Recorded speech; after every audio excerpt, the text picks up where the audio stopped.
Welcome to yo-yo TV. దేశంలో అధికారం సాధించడమే లక్ష్యంగా కాంగ్రెస్ పార్టీ ముందుకు సాగుతోంది.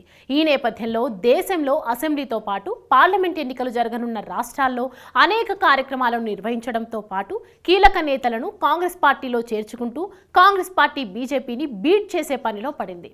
భారత్లో బీజేపీకి ప్రత్యామ్నాయ రాజకీయ పార్టీ కాంగ్రెస్ పార్టీ అని చెప్పే ప్రయత్నం చేస్తోంది. ఇందులో భాగంగానే హస్తం పార్టీ సిడబ్ల్యూసీ కీలక సమావేశం నిర్వహిస్తోంది. సిడబ్ల్యూసీ తొలి సమావేశం హైదరాబాద్లో జరిగింది. సార్వత్రిక ఎన్నికల వేళ మరోసారి ఢిల్లీలో ప్రత్యేక సమావేశం నిర్వహిస్తోంది.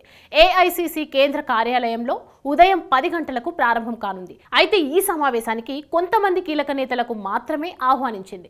అందులో తెలంగాణ రాష్ట్రం నుంచి సీఎం రేవంత్ రెడ్డితో పాటు మహబూబ్ నగర్ ఎంపీ అభ్యర్థి చెల్లా వంశీచంద్ర రెడ్డి కూడా ఆహ్వానం అందించింది.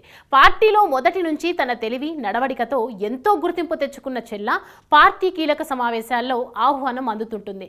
పార్టీ జాతీయ అధ్యక్షుడు మల్లికార్జున ఖర్గే అధ్యక్షతన జరగనున్న ఈ సిడబ్ల్యూసీ సమావేశంలో సోనియా గాంధీ, రాహుల్ గాంధీ, ప్రియాంక గాంధీలతో పాటు ఇతర నాయకులు కీలక అంశాలకు ఆమోదం తెలపనున్నారు. లోక్సభ ఎన్నికల కోసం రూపొందించిన మేనిఫెస్టోకు ఆమోదం తెలపనున్నారు. అలాగే లోక్సభ అభ్యర్థులను కూడా ఈ మీటింగ్ లో ఫైనల్ చేయనున్నారు. అంతేకాకుండా రానున్న ఎన్నికల్లో ప్రజాక్షేత్రంలోకి ఏ విధంగా వెళ్ళాలి, ప్రజల మద్దతును పొందడానికి ఏం చేయాలి, క్షేత్రస్థాయిలో పార్టీని ఏ విధంగా ముందుకు తీసుకువెళ్ళాలి, పార్టీ నేతల మధ్య ఏ విధంగా సమన్వయాన్ని పెంచాలి అన్న అంశాలపై కూడా కమిటీ చర్చించనుంది. అనంతరం అభ్యర్థులను బరిలోకి దించనుంది. ఈ నేపథ్యంలోనే రేపు తెలంగాణ ఎంపీ అభ్యర్థుల జాబితాను కూడా విడుదల చేయనున్నారు.